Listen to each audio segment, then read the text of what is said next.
ඒවා කියලා හිතින් මෙත් කිරීමෙන් පවා රෝග සුව වෙනවා. අසමගි වූවන් සමග කරවීමේ ශක්තිය මේ බුදු ගුණ බලයෙන් ලැබෙනවා. අදාන්ත අවිනීත පුජ්‍යලයන් සුදාන්ත සුවිනීත කිරීමේ ශක්තිය මේ බුදු ගුණ බලයෙන් අපට ලැබෙනවා. නපුරු සතුන් දමනය කරන්න පුළුවන් වෙනවා. නපුරු සතුන්ගෙන් අනතුරක් නොවෙන්න බුදු ගුණ අපට පිහිට වෙනවා. සර්පෙක් දෂ්ට කළ අවස්ථාවක විෂබස්වන්ට පවා බුදු ගුණ අපට පිහිට වෙනවා. මේ ආදී අනේක ආනිසංස ලැබෙන්නේ අපේ චිත්තසංතාන බුදු ගුණ වලින් පුරවා ගැනීම. එනිසා ඒ අසීමිත ආනුභාව සම්පන්න බුදු ගුණ භාවනාව අපිට ආදරයෙන් ගෞරවයෙන් කරන්නට ඕන.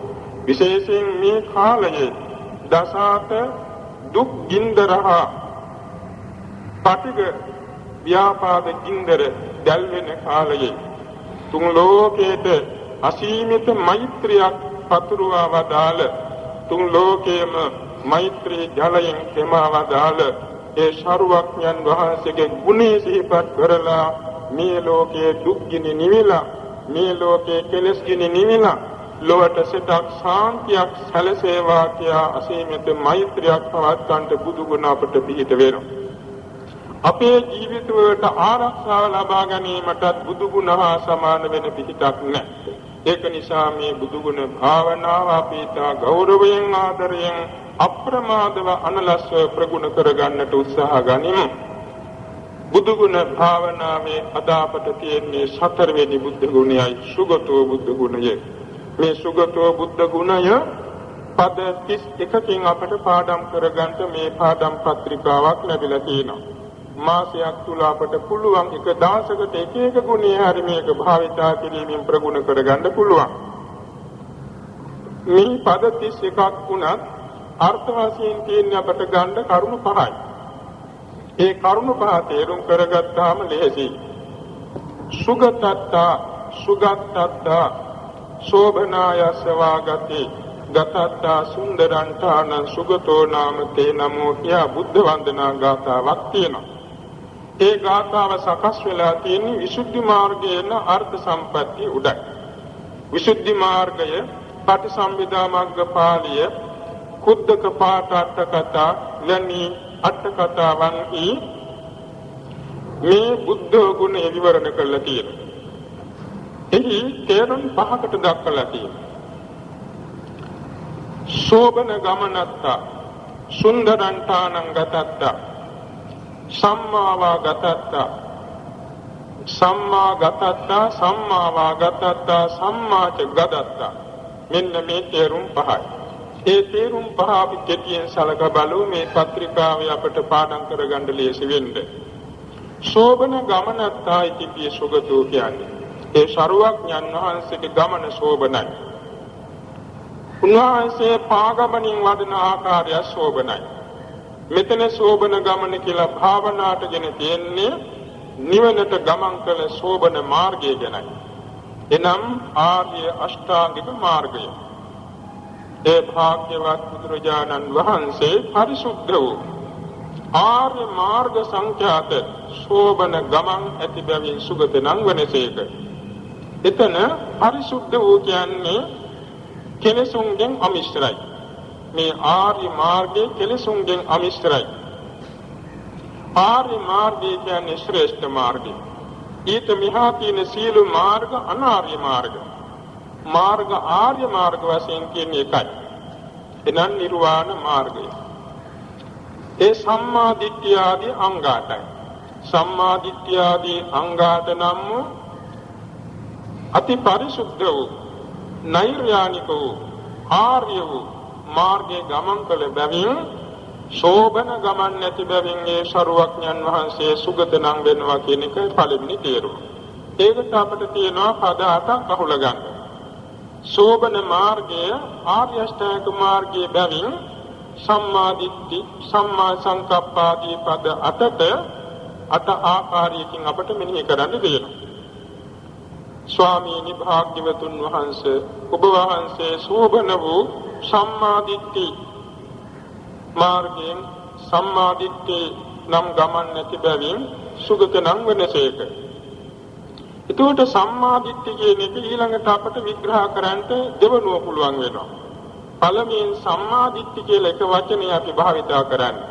ඒක හොඳට හිතට ධාරණය වුණාන් පස්සේ සම්මා දිට්ඨිය බෙද බෙදා මෙනෙහි කරන්න හිතෙනවා.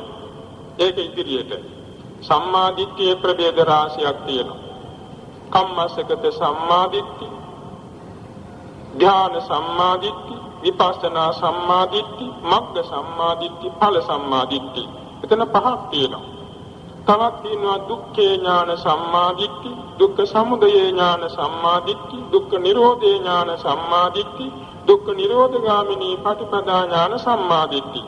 එතන හතරක් තියෙනවා. තවත් තියෙනවා පුබ්බන්තේ සම්මා දිට්ඨිය, අපරන්තේ සම්මා දිට්ඨිය, පුබ්බාපරන්තේ සම්මා දිට්ඨිය, ඉදප්පච්චේතා පටිච්ච සමුප්පන්නේසු ධම්මේසු සම්මා දිට්ඨිය. ඔය විදිහට ධර්මයේ අනුව සම්මා දිට්ඨිය ගොඩක් අපට අහුල ගන්න තියෙනවා. ඒ සියල්ල මේක වචනේ කැටි වෙලා පිටි වෙලා තියෙනවා.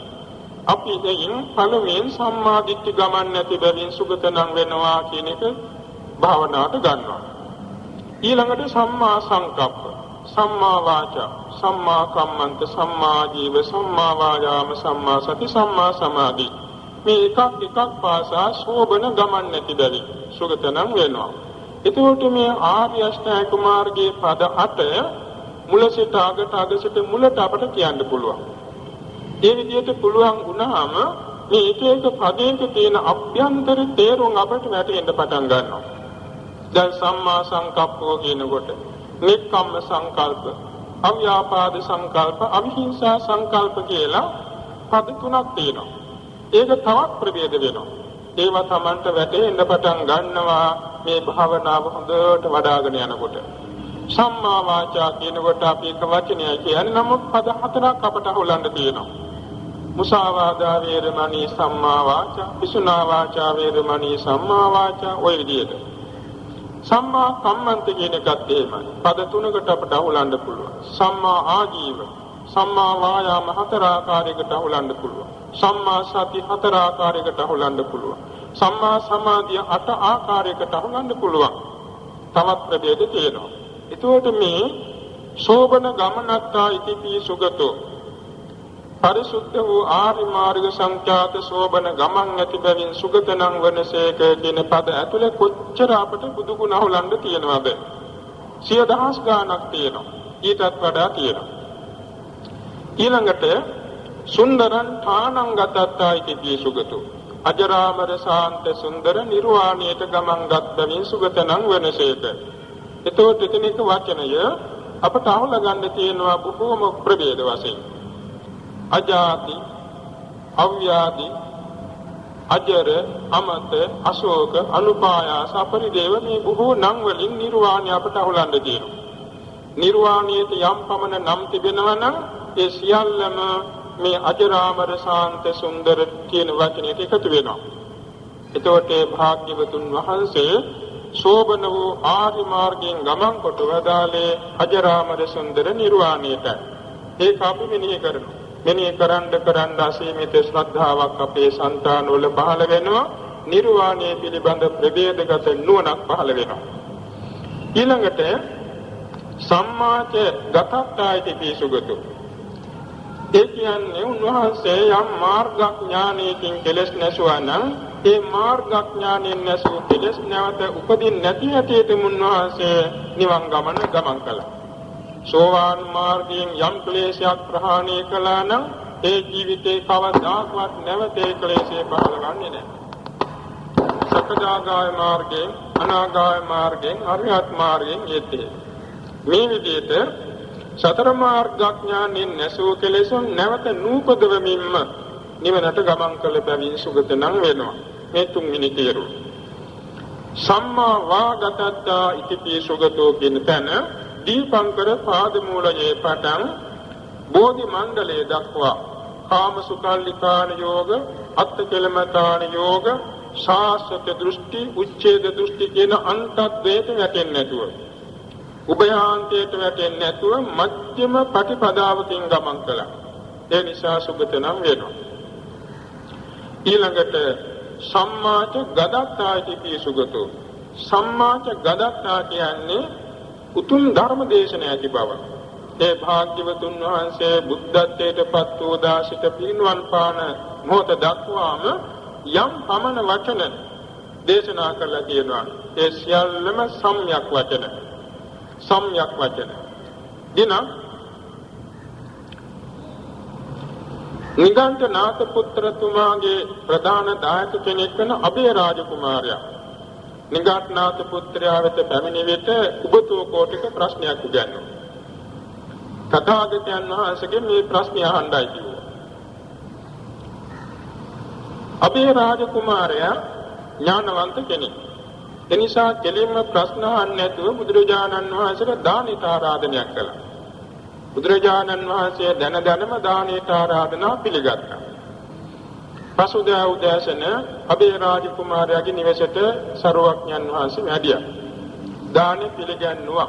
වළඳ අවසානයේදී මේ අබේ රාජ කුමාරයා කුඩා අතදරුවෙක් කුමාරයෙක් අතේ වඩාගෙනම පොටි ආසනයක කුඩා මිටි ආසනයක වාඩි වෙලා සාකච්ඡාවට සූදානම් වුණා. අසා සිටියා නිගණ්ඨනාථ පුත්‍රයාසු උගතෝ කෝටික ප්‍රශ්නේ. මොනවාද මේ ප්‍රශ්නය? ස්වාමීනි භාග්‍යවතුන් වහන්සේ ඔබ වහන්සේ පරුෂ වචන කියනවාද? මේකයි ප්‍රශ්නේ. පරුෂ වචන කියනවාද? බුදුරජාණන් වහන්සේක වරකම පිළිතුරු දුන්නා. රාජකුමාරයනි ඒ පිළිබඳ ස්ථිර නිගමනයක් නැහැ. මේ කියනකොටම අබේ රාජකුමාරයා අසුරුසනක් ගහලා කිව්වා ස්වාමීනි නිගණ්ඨයා පෙරදුණයි කිව්වා. උන්වහන්සේ දැනම ඇසුවා මොකද කුමාරයෙම කියන තේරුම මොනවද පරාජයට හේතුව? ස්වාමීනි නිගණ්ඨනාථ පුත්‍ර මට උගන්වන ඔබතෝ කෝටික ප්‍රශ්නයක්. තථාගතයන් වහන්සේ පරස වචන කියනවාද? කියනවා කිව්වොත් බුද්ධත්වයෙන් ඇති වැඩේ මොකද? නොකියනවා කිව්වොත් එනම් දෙව්දත්තරුන්ට ආපායක නේරයක කල්පස්ථායි අතේකිච්ච කියලා පරස වචන ප්‍රකාශ කළේ මක් නිසාද? මෙන්න මේකයි ප්‍රශ්නේ. ඉතින් බුදුරජාණන් වහන්සේ ආදාළ ඒකාන්ත නිගමනයක් නියමයක් නෑ කියලා. ඒ කියන්නේ අවශ්‍ය වුණොත් සුදුසු තැනට උන්වහන්සේ සර වචන පාවිච්චි කරනවා. ඒවා පටිඝ සම්ප්‍රයුක්ත සිතින් නෙමෙයි. ඒවා බලවත්ම කරුණා පූර්වාංගම වචන. නමුත් අහන්නේ කෙනාට ඒක පරුෂ වචනයක් වගේ හිතෙන්න පුළුවන්. බුදුරජාණන් වහන්සේ කරුණු 6ක් දේශනා කළා. රාජකුමාරය පළමුවෙන් උපමාවක් දේශනා කළා මේ කුඩා අතදරුවා. බලාගෙන ඉන්න අයගේ යම්කිසි අතපසු වීමකින් ප්‍රමාදයකින් මේ කුඩා දරුවා කැබිලිති කෑල්ලක් හටට ගත්තොත් ඒක උකුරේ හිර වුණොත් මොකද කරන්න කියලා. මේ කුමාරයා පිළිතුරු දුන්නා ස්වාමීනි මම මේ වෙලාවේ පමා නැතුව කට ඇරලා එක ඇඟිල්ලක් උගුරට දමලා ලේත් එක්ක හරි මේ කැබිලිති කෑල්ල එළියට ගන්නවා. ඒ වෙලාව දරුවාට හිදෙනවා නේද කියලා බලන්නේ. මෙන්න මේක බුදුරජාණන් වහන්සේ උපමාවට අරගෙන නිදර්ශනයට අරගෙන වදාළා. රාජකුමාරය අනුන්ට වෙන යහපත දකින තථාගතයන් වහන්සේ සුදුසු තැනදී සුදුසු විදියට වචන ප්‍රකාශ කරනවා. යම්කිසි වචනයක් තථාගතයන් වහන්සේ දන්නවා නම් යන්ත තථාගතෝ වාචං ඥානාති අභූතං අතච්ඡං අනත්ත සංහිතං සාච පරේසං අප්පිය අමනාපා නතං තථාගතෝ වාචං භාසති. අසත්‍ය වූ අනර්ථ සංහිත වූ අහන්නන්ට අප්‍රිය වූ වචනයක් දන්නවනම් ඒක දේශනා කරන්නේ නැහැ.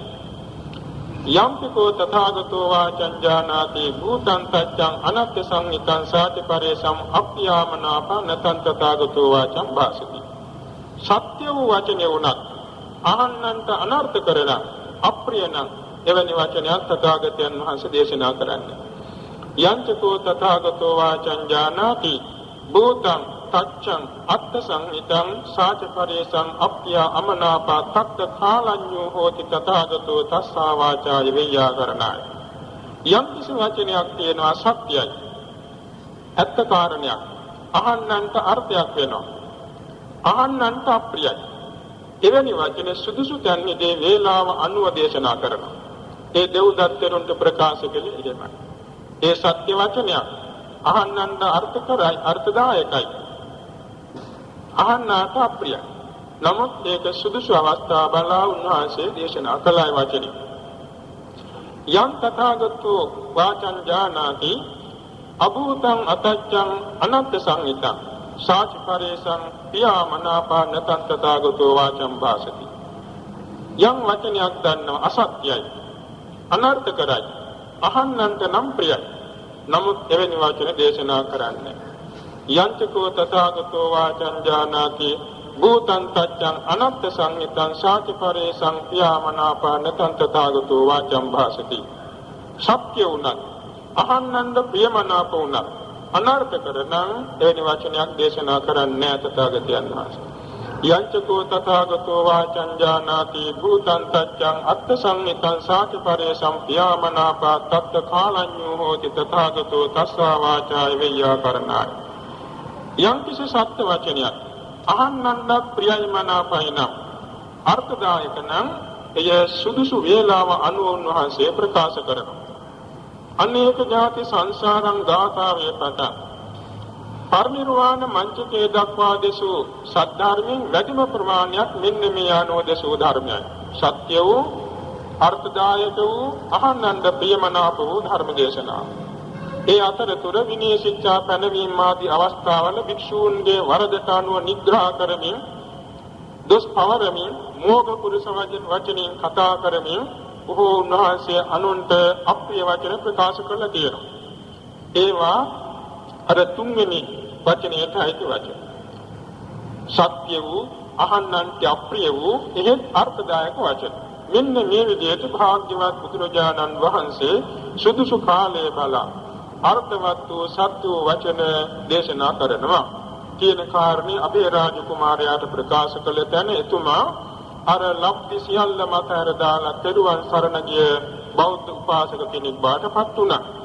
මේ විදිහට භාග්‍යවත් බුදුරජාණන් වහන්සේ බුද්ධත්වයට පත් වූ දාසික පරිනිර්වාණය දක්වාම දේශෝ ධර්මය අසන්නන්ට ඉහලෝකාර්ථේ පරලෝකාර්ථේ නිර්වාණ පරමාර්ථය ගෙන දෙන අර්ථ සම්පත්තියක් ඇති වචන බැවින් උන්වහන්සේ සාර්ථකෝ සද්ධර්ම දේශනා ඇති නිසා සුගතෝ නම් වෙනවා කියන එකයි පස්වෙනි තේරුම.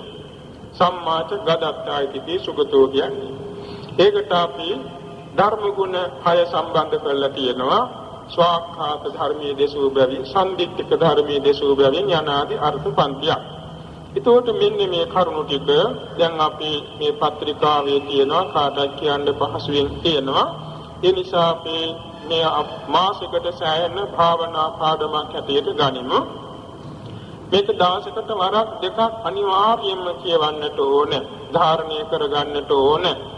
භාවනාවට වාඩි වෙලාම කරගන්න නැතත් දවසේ කටයුතු කරද්දී හරි මේක කරන්න ඕනේ. මිදුලාම දෙමින් ආහාර පාන ටික හදා ගන්න වෙලාවේ, වතුර ටික නා ගන්න වෙලාවේ, ඇඳුම් පිරිසිදු කර ගන්න වෙලාවේ, ගමනක් යන වෙලාවේ, කඩේට යන වෙලාවේ, බස් එකේ වාහනේ යන වෙලාවේ අපිට පුළුවන් මේක කරන්න.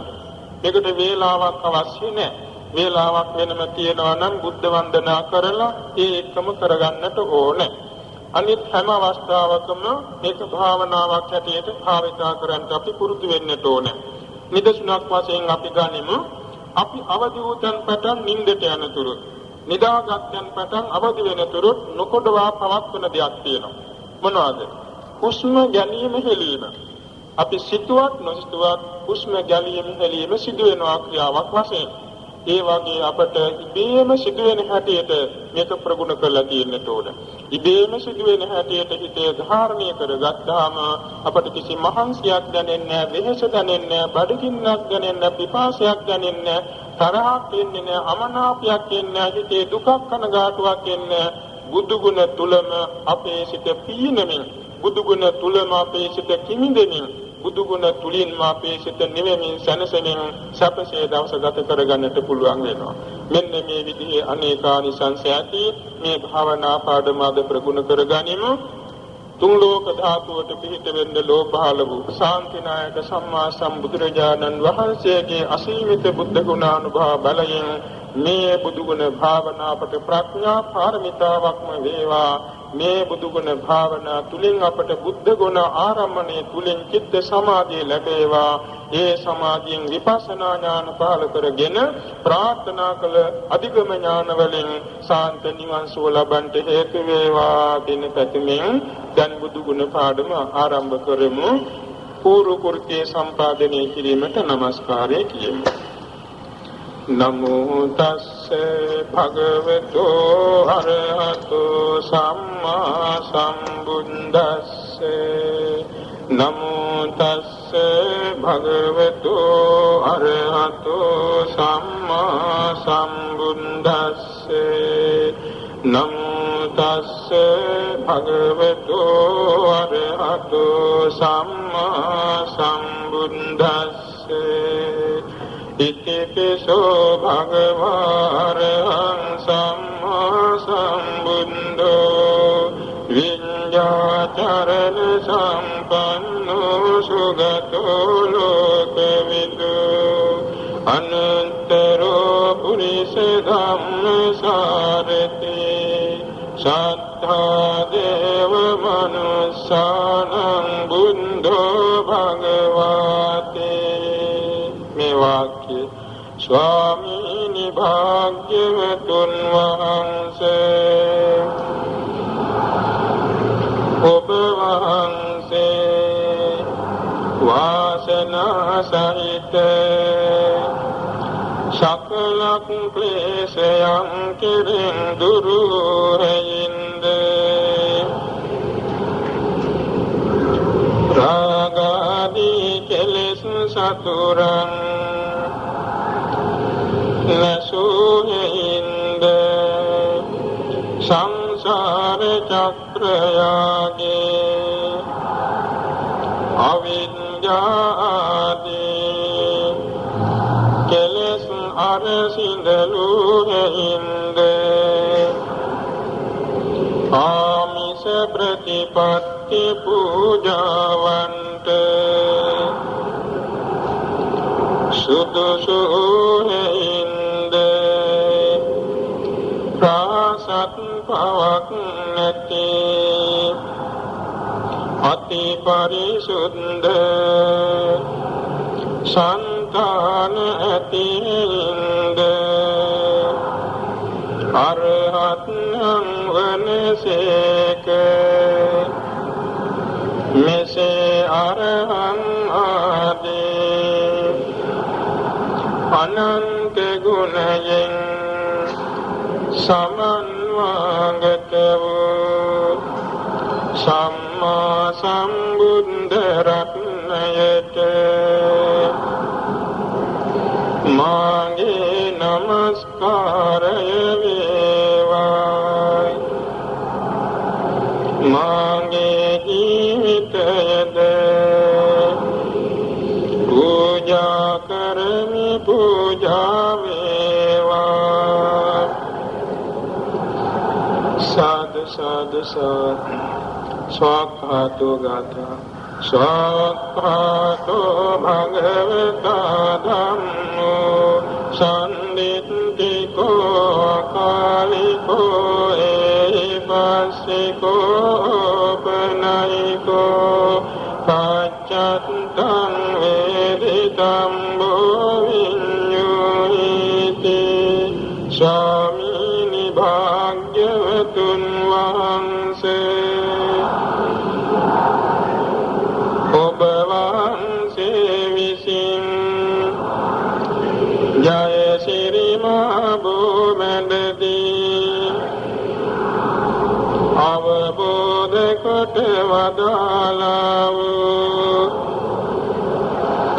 සපරියාප්තික නව ලෝකෝත්තර ශ්‍රී සද්ධර්ම රත්නය මුල මැද අග යහපත් බැවින්ද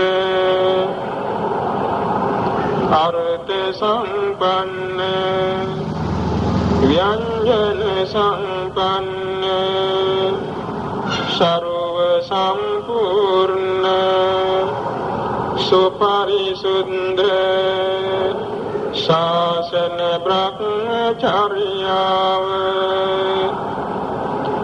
ප්‍රකාශ වන බැවින්ද සක්කාතං වනසේක මෙසේ ස්වාක්ඛාතාදී අනන්ත ගුණයන් සමන්වාගත වූ ශ්‍රී සද්ධර්ම රත්නයට මාගේ නමස්කාරය වේවා. මාගේ ජීවිතයද පූජා කරමි, පූජා වේවා.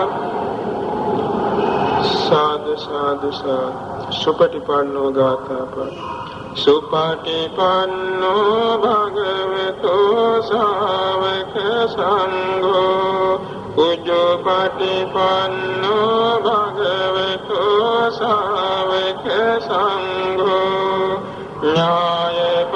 ඥායපටිපන්නෝ භගවතෝ සාවක සංඝෝ සාමීචි පටිපන්නෝ භගවතෝ සාවක සංඝෝ යදිදං චත්තාරි පුරිස යුගානි අට්ඨ පුරිස පුංගලා ඒස භගවතෝ සාවක සංඝෝ ආහුනේයෝ පාහුනේයෝ දක්ඛිනේයෝ අංජලි කරණීයෝ අනන්තරං පුඤ්ඤක්ඛෙන්තං ලෝකස්සති. ස්වාමීනි භාග්‍යවතුන් වහන්සේ ඔබ වහන්සේගේ ශ්‍රාවක පුත්‍ර භාවයට පැමිණියා වූ අෂ්ටාර්ය පුංගල මහා සංඝ රත්නයේ සම්්‍යක් මාර්ගයට පිළිපන් බැවින්ද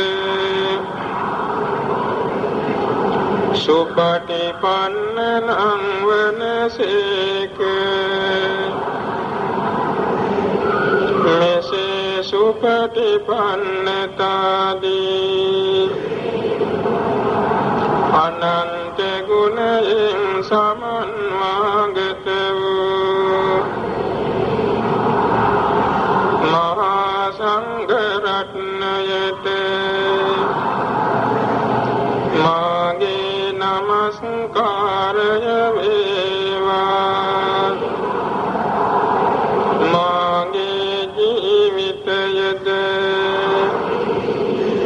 පූජා කරමි, පූජා වේවා.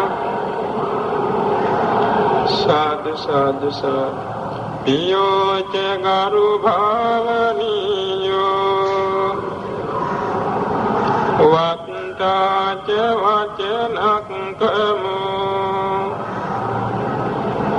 ගම්බීරංච කතං කත්තා නොචත්තානි නියෝජයේති. සීලාදී ගුණයෙන් ප්‍රිය උද එසේයින්ම ගරු සම්භාවනීය උද අවවාද අනුශාසනා දෙන්නා උද නපුරු වචන ඉවසන සුළුද ගැඹුරු දහම් කතා කියා දෙන්නා වූද අස්ථානයේ නොයොදවා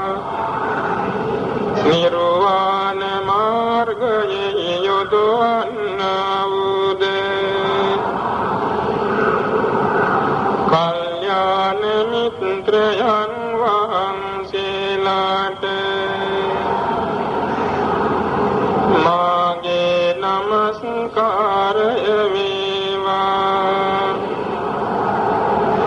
මාගේ ජීවිතයද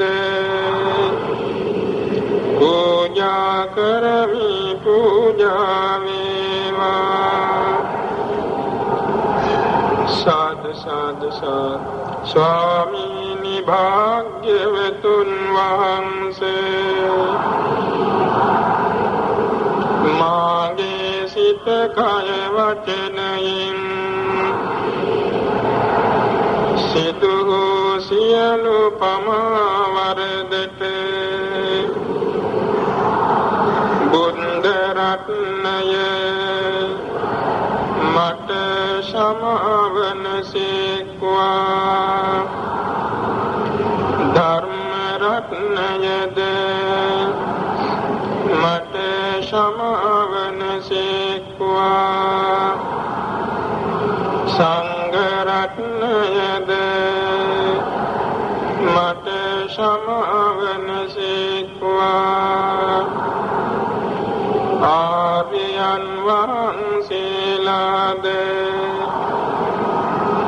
මට සමාවන සේක්වා. කල්යාණ මිත්‍රයන් වහන්සේලාද මට සමාවන සේක්වා. සාදු සාදු සාදු. මම වෛර නොවෙමි තරහ නොවෙමි නිදුක් වෙමි නිරෝගී වෙමි සුවපත් වෙමි. මාමින් මාගේ හිත සත්වයෝද මෙදහත් සත්වයෝද